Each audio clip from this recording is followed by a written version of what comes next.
Assalamualaikum warahmatullahi wabarakatuh. Selamat siang Bapak. Perkenalkan, nama saya Johan Simanjuntak dari kelas reguler BPPKN 2022. Nah, di sini saya akan memaparkan kembali tentang pemaparan Bapak atau penjelasan Bapak mengenai Body of Knowledge Civics atau kerangka keilmuan civics. Di sini saya akan menjelaskan kembali tentang Body of Knowledge Civics. Civics diterjemahkan sebagai ilmu kewarganegaraan.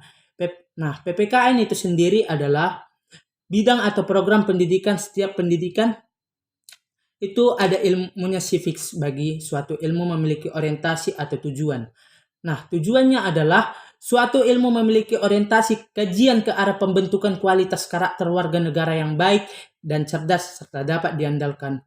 Dengan tujuan ini, civics itu sendiri memiliki 3 rumpun keilmuan, yaitu 1. Ilmu politik, ilmu hukum, dan yang ketiga ada ilmu filsafat moral.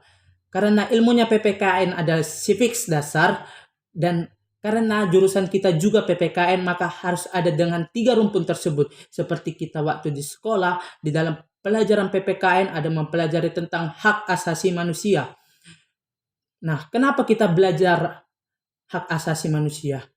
Karena ilmunya PPKN adalah civics dan salah satu rumpun keilmuan civics adalah filsafat moral.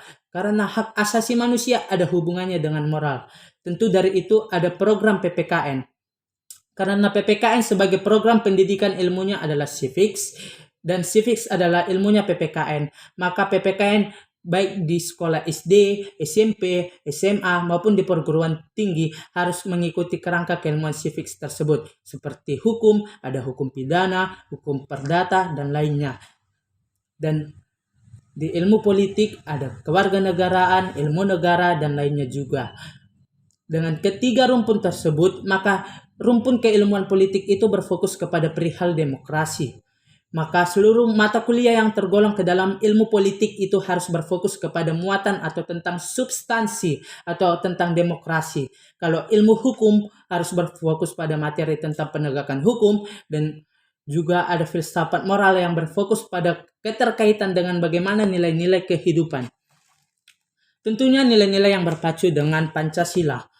Tujuan kompetensi yang dicapai oleh civics yang diantaranya sebagai berikut. Yang pertama ada civics knowledge atau pengetahuan warga negara atau pengetahuan kita tentang kewarganegaraan itu.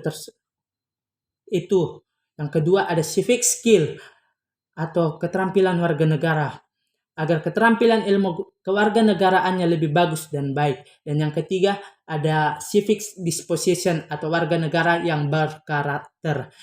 Artinya warga negara yang baik, cerdas, dan dapat diandalkan. Demikianlah presentasi saya pada saat ini. Apabila ada perkataan atau vokal saya yang kurang bagus, mohon dimaklumi Pak. Sekian dan terima kasih. Assalamualaikum warahmatullahi wabarakatuh. Shalom, Om Swastiastu, Namo Buddhaya, salam kebajikan.